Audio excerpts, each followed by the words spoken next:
صفحہ نمبر 71 جلد اول بہشتی زیور۔ اعوذ باللہ السمیع العلیم من الشیطان الرجیم، بسم اللہ الرحمن الرحیم۔ فالصالحات قانتات حافظات للغیب بما حفظ اللہ۔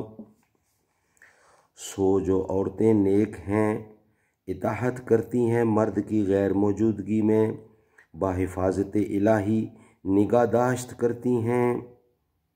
اسی ارشاد خداوندی کے مفہوم کی وضاحت اور اس پر عمل کرنے کا طریقہ جاننے کے لیے بہشتی زیور مسلمان لڑکیوں اور عورتوں سے متعلق زندگی کے تمام اہم اور ضروری مسائل کا بیان اور ہدایات۔ حکیم الامت حضرت مولانا محمد اشرف علی صاحب تھانوی رحمۃ اللہ علیہ۔ صفحہ نمبر 71 بیان ہمارا چل رہا تھا نیک بزرگی کا، جو ہمارا سبجیکٹ یا ویلاگ پہلے چل رہا تھا وہ علم کی بزرگی کا بیان۔ تو اس کے 13 پوائنٹ ہم بیان کر چکے ہیں پچھلے ویلاگ میں، آج 14واں پوائنٹ ہے۔ صحیح حدیث میں ہے کہ فرمایا رسول اللہ صلی اللہ علیہ وسلم نے کہ جو کوئی 40 حدیثیں میری امت کو پہنچا دے تو میں قیامت میں خاص طور پر اس کی سفارش کروں گا۔ جامع صغیر۔ پہنچانا عام ہے، خواہ پڑھاوے، خواہ تصنیف کرے، خواہ وعظ کیے، غرض کے لوگوں کو اس قدر حدیثیں پہنچ جائیں، خواہ کسی طرح پہنچیں۔ اس لیے علماء نے بہت سی چہل حدیثیں لکھی ہیں۔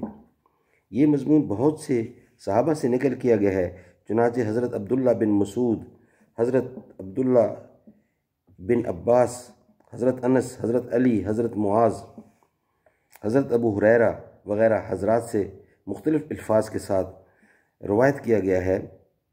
محدثین کے قواعد کے موافق اس کی سندوں میں کلام ہے، مگر مجموعہ سے قوت حاصل ہے۔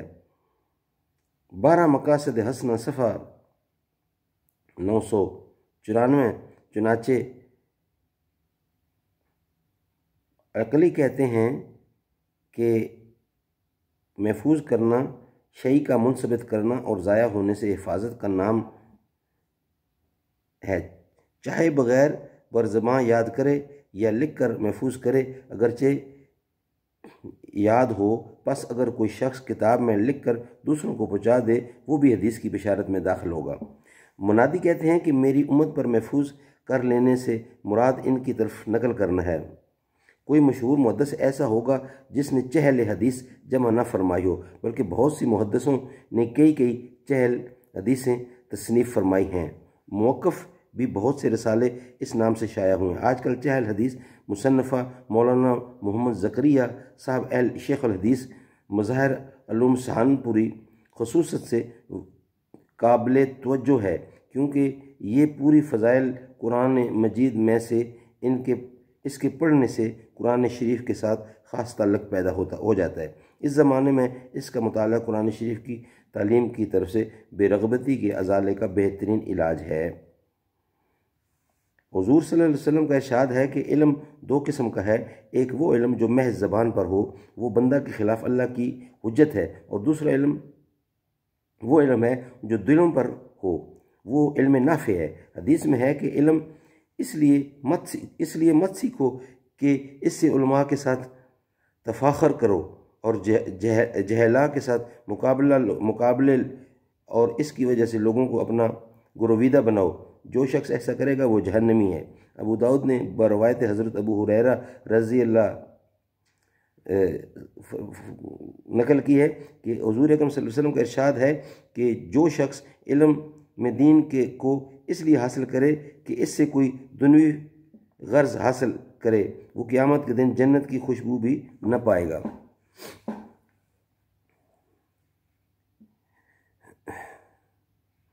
نمبر 15 میں نے ان اللہ یقول، یعنی تحقیق اللہ تعالیٰ ناپسند کرتا ہے موٹے عالم کو۔ جو عالم با عمل ہوگا وہ تو خدمت دینی اور خوف آخرت کی وجہ سے موٹا ہو ہی نہیں سکتا۔ موٹا ہونا علامت ہے عیش و نشاط میں رہنے اور غفلت میں پڑنے کی، سو ایسا شخص مقبول نہیں ہو سکتا، اور بعضی غفلت اور بعض عیش و نشاط گناہ ہوتا ہے، اور بعض مکروہ اور درجہ کمال کے خلاف جیسی غفلت ہوگی اسی درجہ کی اللہ کی ناپسندیدگی ہوگی، اور اگر پیدائشی یا مرض کی وجہ سے فہر بھی ہو، وہ فہر بھی باعث ناپسندیدگی اللہ تعالیٰ کا نہیں ہے۔ نمبر 16، حدیث میں ہے کہ سخت تر عذاب والا وہ عالم ہوگا جو روز قیامت جس نے اپنے علم سے نافع نہیں اٹھایا، جس نے اپنے علم سے نفع نہیں اٹھایا۔ نمبر 17، حدیث میں ہے کہ جہنم میں ایک وادی جنگل ہے جس سے وہ ہر روز 400 بار پناہ مانگتی ہے۔ حدیث میں ہے کہ جہنم میں ایک وادی جنگل ہے جس سے وہ ہر روز 400 بار پناہ مانگتی ہے، اور اس میں ریاکاری کے علماء داخل ہوں گے۔ مشکات شریف۔ یعنی وہ عالم جو لوگوں کے دکھانے کو علمی خدمت کرے، اور اس لیے علم پڑھے پڑھاوے کہ لوگ مجھے عالم سمجھیں اور میری عزت کریں، روپیہ پیش کریں، بزرگ سمجھیں۔ خدا کے سوا دوسروں کے دکھانے کو عبادت کرنا سخت گناہ ہے اور ایک طرح کا شرک ہے۔ نمبر 18، حضرت عبداللہ بن مسعود فرماتے ہیں کہ اگر اہل علم حفاظت کرتے علم کی اور اس کی قدر پہچانتے اور اس کو رکھتے اس کے اہل کے پاس، یعنی جس میں علم سیکھنے اور پیشوا ہونے کی قابلیت ہو، ان کو علم پڑھاتے، اور قدر ضرورت علم جو ہر شخص پر فرض ہے اس کا سکھانا تو ہر شخص کو چاہیے، لیکن اس کے علاوہ اور زیادہ پڑھانا جس سے مقتدا اور پیشوا ہو جائے سوائے اہل کے اور کسی کو روا نہیں۔ بے شک سردار بن جاتے یعنی یہود و نصارہ بسبب علم کے اپنے اہل زمانہ کے، مگر انہوں نے صرف کیا علم کو اہل دنیا پر، یعنی اہل دنیا کے لیے خرچ کیا تاکہ اس سے دنیوی منافع حاصل کریں، سو خوار و ذلیل ہو گئے دنیا داروں کی نظر میں، اس لیے کہ علم کا حق یہ تھا کہ اس سے رضائے حق طلب کی جاتی، پس جب کہ اس سے دنیا طلب کی گئی تو علم کو ذلیل کیا، جس کا یہ انجام ہوا کہ خود ذلیل ہو گئے۔ جو عالم طمع نہ رکھے، انشاءاللہ باقی نیکسٹ ویلاگ میں بیان کیا جائے گا۔ صدق اللہ العلی العظیم۔